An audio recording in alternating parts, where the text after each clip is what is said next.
আজকের মুভিতে এমন এক শারীরিক প্রতিবন্ধীর গল্প জানবো যে অ্যাক্সিডেন্টের ফলে সে তার পুরো পরিবারকে হারিয়েছে। তবে সে বেঁচে গেলেও সে তার বাড়িতে বসে হুইলচেয়ারে বসে জীবন কাটাতে হয়। কিন্তু এই পঙ্গু লোকটি তার বাড়িতে বসেই একটি মাস্টার প্ল্যান বানিয়ে এক রাতের মধ্যে একটি ব্যাংক ডাকাতি করে কোটিপতি হয়ে যায়। মুভিটা দেখলে আপনি অবাক হয়ে ভাবতে থাকবেন যে একজন পঙ্গু মানুষের পক্ষে এতটা মাস্টার প্ল্যান করে এত নিখুঁতভাবে কিভাবে একটি ব্যাংক ডাকাতি করা সম্ভব। সেজন্য অনুরোধ করব ভিডিওটা না টেনে সম্পূর্ণ ভিডিওটা দেখতে থাকুন। মুভির শুরুতে আমরা জোয়াকিন নামের একজনকে দেখতে পাই। সে পেশায় একজন কম্পিউটার ইঞ্জিনিয়ার এবং সে একটি পুরনো ও একটি বড় বাড়িতে একাই বসবাস করে। এই বাড়ির প্রতিটি জায়গায় তার পরিবারের স্মৃতি জড়িয়ে আছে। জোয়াকিনের স্ত্রী ও কন্যা একটি গাড়ি অ্যাক্সিডেন্টে মারা গিয়েছিল। সেই একই অ্যাক্সিডেন্টে সে নিজেই চলাচলের ক্ষমতা হারিয়েছে। তার পায়ের নিচের অংশ প্যারালাইজড হয়ে গেছে। এখন হুইলচেয়ারই তার একমাত্র ভরসা। জোকেনের একটি কুকুর আছে যার নাম কেসি। কেসি অনেকদিন ধরে অসুস্থ। জোকেন ডাক্তারের সাথে কথা বলে জানতে পারে কেসি আর সুস্থ হবে না, আর যদি সুস্থ হয়ও তাহলে সেই চিকিৎসা অনেক ব্যয়বহুল। জোকেন বুঝে যায় কেসির চিকিৎসা করানো তার সামর্থ্যের বাইরে চলে গেছে। কিন্তু এই কুকুরটাকে এভাবে কষ্ট পাওয়া সে আর দেখতে পারছিল না। তাই জোকেন ইন্টারনেটে সার্চ করে এক ধরনের বিষ আনায়। সেই বিষ কেসির বিস্কুটের মাঝে মিশিয়ে রেখে দেয়। যখন সে উপযুক্ত সময় মনে করবে তখন বিস্কিটগুলো সে কেসিকে খাইয়ে দিবে। এতে করে কেসি যন্ত্রণাহীন মৃত্যু পাবে। জোকেন বেশিরভাগ সময় বাড়ির বেসমেন্টেই কাটাতো। একদিন জোকেন লক্ষ্য করে তার পাশের রুম থেকে কিছু অস্পষ্ট আওয়াজ তার কানে ভেসে আসছে। তাই সে দেয়ালে কান লাগিয়ে অপর পাশের কথাবার্তা শোনার চেষ্টা করে, যদিও সে কথাগুলো খুব একটা বুঝতে পারছিল না। তবে সে এটা শুনতে পায় যে তার উপরে নজরদারি করা হচ্ছে। তারা এটাও জানে যে জোকেন প্যারালাইজড এবং খুব একটা চলাফেরা করতে পারে না। ওই দিনের মতো লোকগুলো সেখান থেকে চলে গেলে সে একটি ডিভাইস দেওয়ালের সাথে ও কম্পিউটারের সাথে কানেক্ট করে দেয়, যেন দেওয়ালের ওই পাশের কথাবার্তা কম্পিউটারে রেকর্ড হয়ে যায়। পরের দিন জোকেন পাশের বাড়িতে হওয়া কথাবার্তা শোনার চেষ্টা করে, কিন্তু কথাগুলো এতটাই অস্পষ্ট ছিল যা কিছুই সে বুঝতে পারেনি। তবে এবার সে দেওয়ালের মাঝে ছোট্ট একটি ফুটো করে, এরপর সেখানে একটি মিনি ক্যামেরা লাগিয়ে দেয়। এতে করে সে দেওয়ালের ওই পাশে কথাবার্তা তো শুনতে পাবেই, সেই সাথে সে দেখতেও পাবে যে সেই পাশে কারা আছে এবং কি করছে। এবং পরের সিমে দেখা যায় বার্থা নামের একটি মহিলা সেই বাড়ির 2 তলায় একটি রুম ভাড়া নিতে এসেছে। বার্থার একটি মেয়ে আছে যার নাম বেটি। বেটি সবসময় চুপচাপ থাকে এবং বিভিন্ন জায়গায় লুকিয়ে থাকে। বেটি আসলে বোবা নয়, তবে 2 বছর আগে থেকে সে হঠাৎ করে কথা বলা বন্ধ করে দিয়েছে।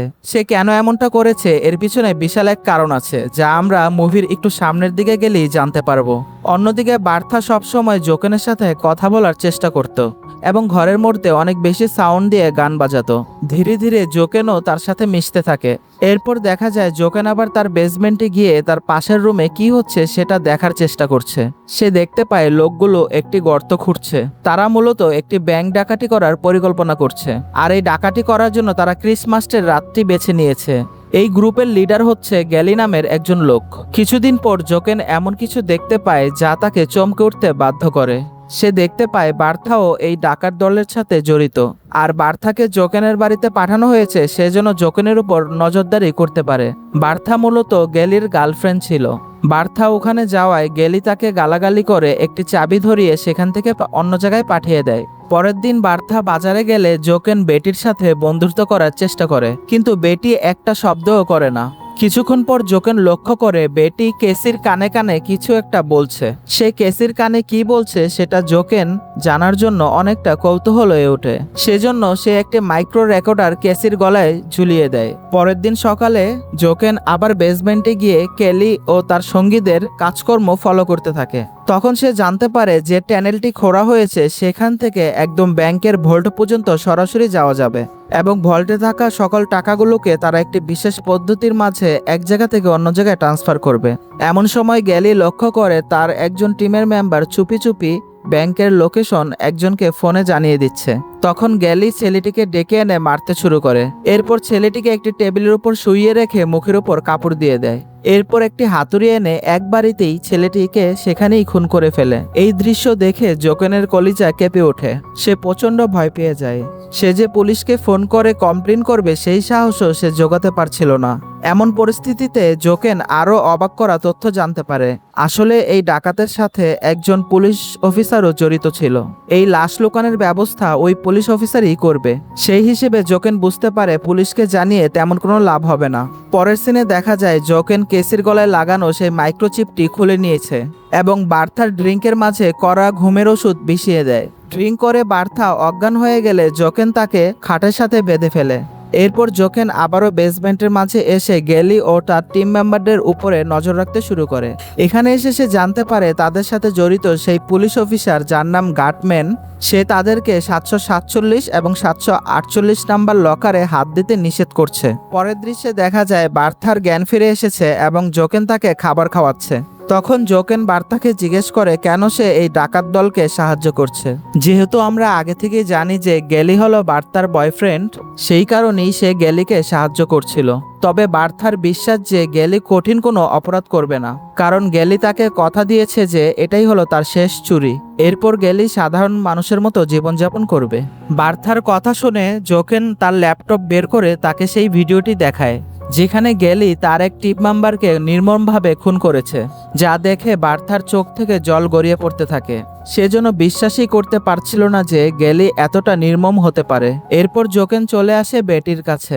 সে বেটিকে থাকার জন্য তার মেন রুমটা দিয়ে দেয়। এরপর সে বেসমেন্টে গিয়ে একটি পরিকল্পনা করতে থাকে যে কিভাবে হুইল কার্ট থেকে সে কিছু টাকা সরিয়ে ফেলতে পারবে। যেহেতু টানেলে যাওয়ার সুড়ঙ্গ তার বেসমেন্টের নিচ দিয়েই হচ্ছে, তাই সে তার ফ্লোরে ছোট্ট একটি গর্ত করে যেন সে হুইল কার্ট থেকে কিছু টাকা সরিয়ে নিতে পারে, এবং পরিকল্পনা অনুযায়ী সে ম্যাপিং করে রাখে এবং তার পরিকল্পনা বার্থাকেও সে জানায়। তখন বার্থা তাকে জানায় তার পরিকল্পনা কখনোই সফল হবে না, উল্টো সে গ্যালির হাতে ধরা পড়ে সে তার জীবন হারাবে। জোকেন তখন বার্তার কথায় ততটা গুরুত্ব দেয় না। পরের দিন জোকেন আবারও বেসমেন্টে গিয়ে ডাকাত দলের কথাবার্তা শুনতে থাকে। এখানে জানা যায় গ্যালির লোকেরা এতদিন তারা যে টানেল খুঁড়েছে সেটা ভুল লোকেশনে খোঁড়া হয়েছিল। এই ভুলের কারণে তাদের কাজ বেড়ে গিয়েছে এবং সাথে তাদের একদিনের পরিকল্পনা পিছিয়ে গিয়েছে।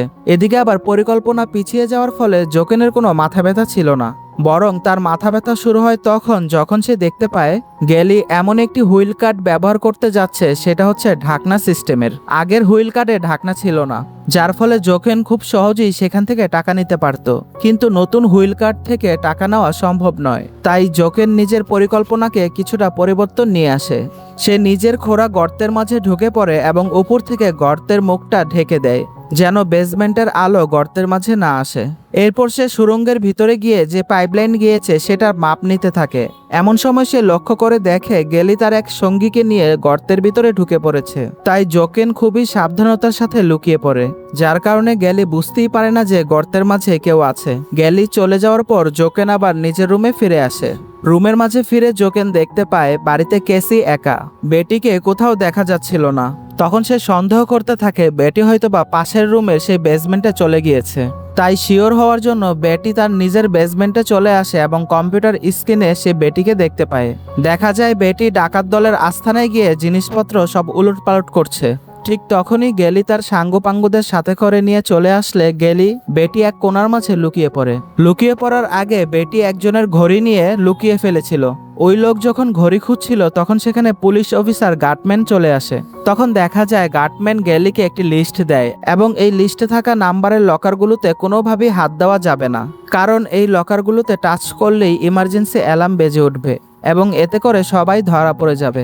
গাটম্যান আরো বলে যে 155 নাম্বার লকার থেকে কিছু জিনিস তাকে এনে দিতে হবে। কথাবার্তা শেষে সবাই চলে গেলে বেটিও ফিরে আসে। জোকেন তখন তাকে গর্ত থেকে উঠে আসতে সাহায্য করে। সে বেটির কাছ থেকে সেই ঘড়িটা নিয়ে নেয় যেটা সে সেই বাড়ির বেসমেন্ট থেকে নিয়ে এসেছিল। কিছুক্ষণ পরে বার্তার ফোনে গেলির কল আসে। বার্তা যদি ফোন রিসিভ না করে তাহলে গ্যালির মনে সন্দেহ জাগবে, যা জোকেনের জন্য খুব ক্ষতিকর। জোকেন তখন বার্তাকে গ্যালির সাথে খুব সুন্দর করে কথা বলতে বলে, কিন্তু সে রাজি হয় না। তাই বার্তাকে রাজি করানোর জন্য জোকেন তাকে একটি রেকর্ড শোনায়। এই রেকর্ডের মাঝে বেটির স্টেটমেন্ট ছিল, অর্থাৎ কেসিকে বেটি বলেছিল তার সাথে কি কি ঘটেছে। গেলি অনেক আগে থেকেই বেটিকে বাজেভাবে স্পর্শ করত। শুধু তাই নয়, বার্থা বেটির আশেপাশে না থাকলে গেলি বেটির সাথে বিভিন্ন খারাপ কাজ করার চেষ্টা করত।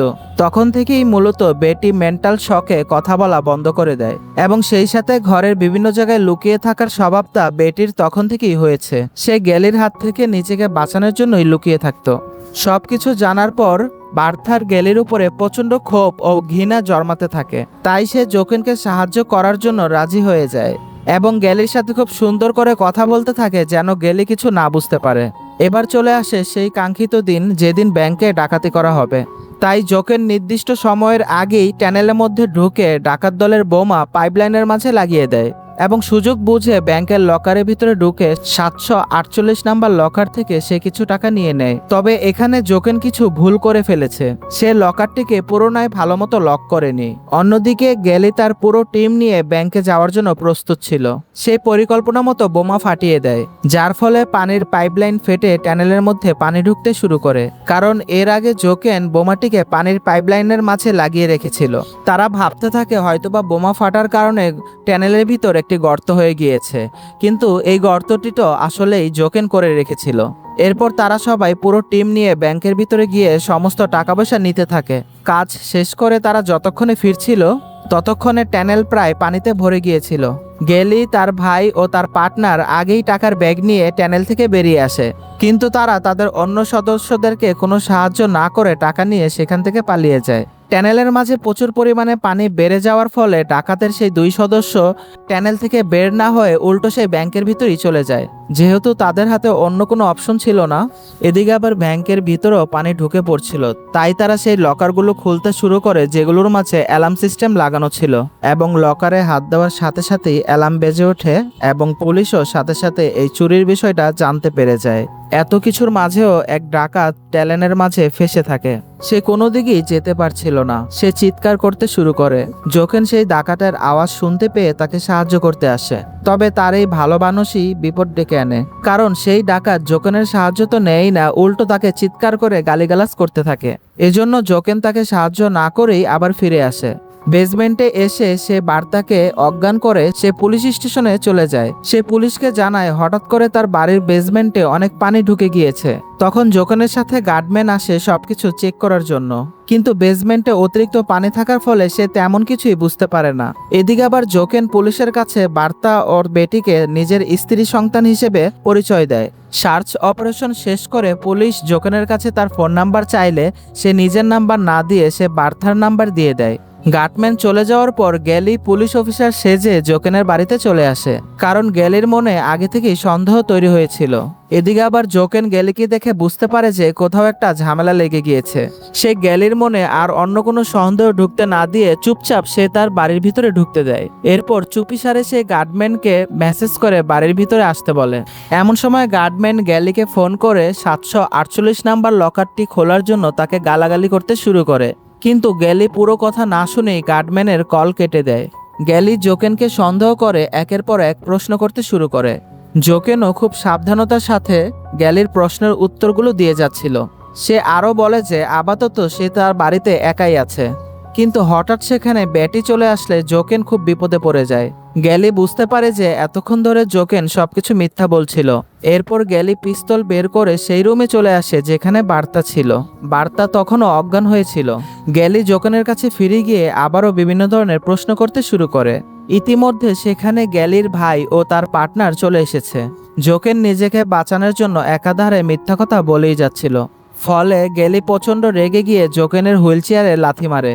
জোকেন ফ্লোরে পড়ে গেলে গেলির ভাই ও তার পার্টনার জোকেনকে মারতে শুরু করে। ওই সময় বার্থার মোবাইলে গার্ডম্যান ফোন করে জানায় সে বাড়ির দরজায় দাঁড়িয়ে আছে এবং ফোন রিসিভ করে গেলি কোনো শব্দ করেনি।